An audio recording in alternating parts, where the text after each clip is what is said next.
Hey everybody, Colton here. Happy midweek sermon time, whatever we call this. I really enjoy these. I enjoy just taking a minute to study the text and share with you some thoughts. And so we're going to jump in today with Luke 18, verses 9 through 14. This is a kind of a well-known story, right? You've got two guys. Jesus tells a parable about two guys. One's a Pharisee, the other's a tax collector. And the Pharisee, it says, standing by himself, prayed, God, I thank you that I am not like other men, extortioners, unjust, adulterers, or even like this tax collector. So then he starts talking about all the stuff he do. He fasts twice a week. He gives all his tithes. But then the contrast is, of course, the tax collector. And in verse 13, it says, the tax collector standing far off would not even lift up his eyes to heaven, but beat his breast, saying, God, be merciful to me, a sinner. And Jesus finishes by saying, I tell you, this man went down to his house justified rather than the other, for everyone who exalts himself will be humbled, but the one who humbles himself will be exalted. So let's break it down a little bit. I'm going to try to go kind of quick today, but when we hear the word Pharisee, we immediately think, okay, he's the bad guy in the story, but we have to remember that Jesus's audience, the first readers who would have heard this story, listening or reading it in the early church, they would not have thought of the Pharisee as a bad guy. Okay, they just wouldn't have.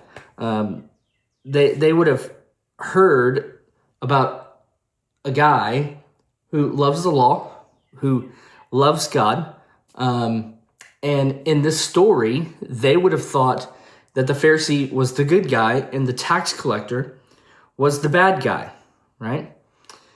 But when Jesus introduces the tax collector in the way that he does, you can feel the shift in the passage, right?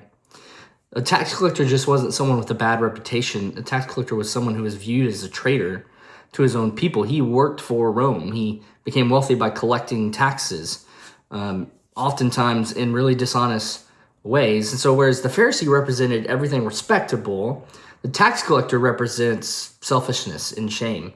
And so Jesus couldn't have chosen two more opposite characters, right? But Luke's been preparing us for this throughout the gospel. Over and over in his gospel, Jesus keeps turning expectations upside down. In every story he tells, you think it's going this way, and it goes a different way.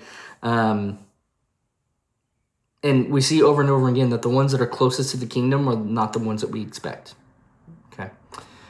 Notice why Jesus tells the parable in the first place. Luke doesn't leave us guessing. He tells it to those who trusted in themselves that were righteous and treated others with contempt. Which I've wondered if those two things are actually inseparable. Like when I begin trusting my own righteousness, I also have to start looking down on someone else. That self-righteousness leads to contempt. Because if my standing before God depends on how well I'm doing, then I need someone who's doing worse than I am, right? We can always find someone to compare ourselves to. And that's exactly what the Pharisee does. Standing by himself, he prays, God, I thank you. Which almost sounds humble at first. It sounds like he's giving God the credit, but we have to see what comes next. He says, I thank you that I am not like other men. So the prayer really isn't about God. The prayer is about himself. If you count the personal references, almost every sentence comes back to I thank you, I am not, I fast, I give.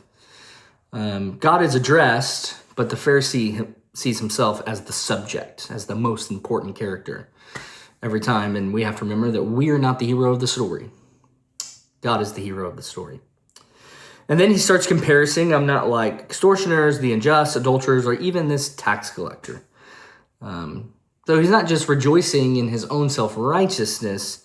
He's building his identity by comparing himself to others.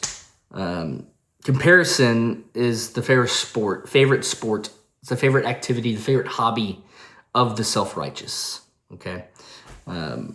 So is that still true? How does this relate to us? Well, we may not stand in the temple or in the middle of church thanking God that we're better than someone like a tax collector or even anybody else. But I think subtly our hearts can drift that way. We compare all the time. It's just part of our culture. It's part of how we're wired. We compare our marriages. Maybe you compare your parenting to someone else's parenting. We compare how much we know how well we know the Bible to how well someone else knows the Bible. We compare our morality. There's lots, you can go down the list. There's lots of things that we can compare ourselves to others with. And without realizing it, someone else's failure becomes the backdrop that makes us feel spiritually successful. That's what self-righteousness does. It doesn't merely inflate our view of ourselves. It shrinks our love for other people. Self-righteous people typically have a lack of compassion.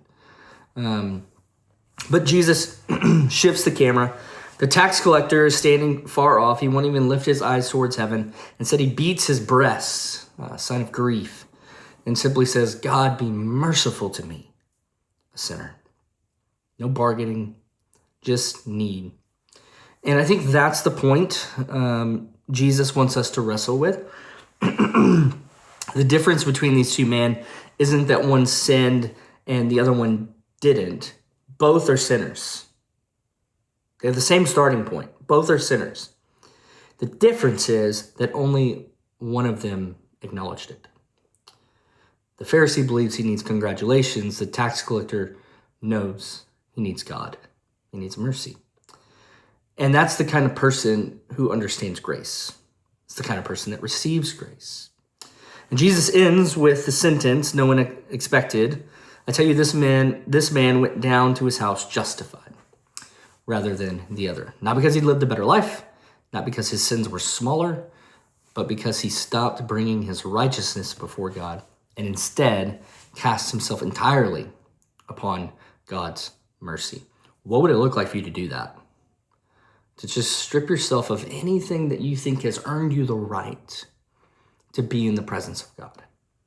Just if you can, get down on your knees, to raise your hands, to just empty yourself of all the things that make you think you deserve something. And you say, "God, be merciful to me. I'm a sinner." You don't try to leverage anything. You don't try to negotiate, because your only hope is that God would be who he says he is, that he is a God of mercy. If you think about the cross, at the cross, justice and love were fully on display. Our sin was placed upon Christ. His righteousness was given to all who come empty-handed, trusting not in themselves, but in him. And maybe that's why Jesus ends the way that he does. For everyone who exalts himself will be humbled, but for the one who humbles himself will be exalted. It's always been about surrender. It's always been about acknowledging the incredible grace that filled the chasm between God and our sin.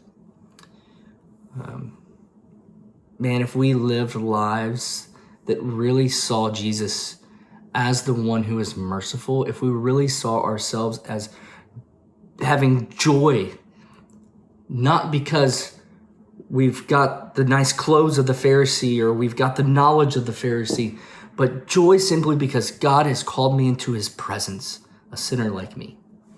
How differently would we treat our spouse? How differently would we think about our jobs, the people that God has placed around us, or your kids, or that friend? Would you pray for them today? Desperately pray, God, show your mercy to them, that they would know your comfort, that they would know your love. I think it would change the way we treat people. And having gospel conversations with friends or kids or spouses or just the stranger, it would become normal. Like those things are so hard for us sometimes because it's just not a part of who we are. Well, maybe that's because we're not being like the tax collector here enough. We're not putting ourselves in a position to remember God's love for me is unbelievable. I need him, I need him, I need him. And as that becomes normal for us, then talking about that is normal. And then it's not weird to talk about Jesus anymore.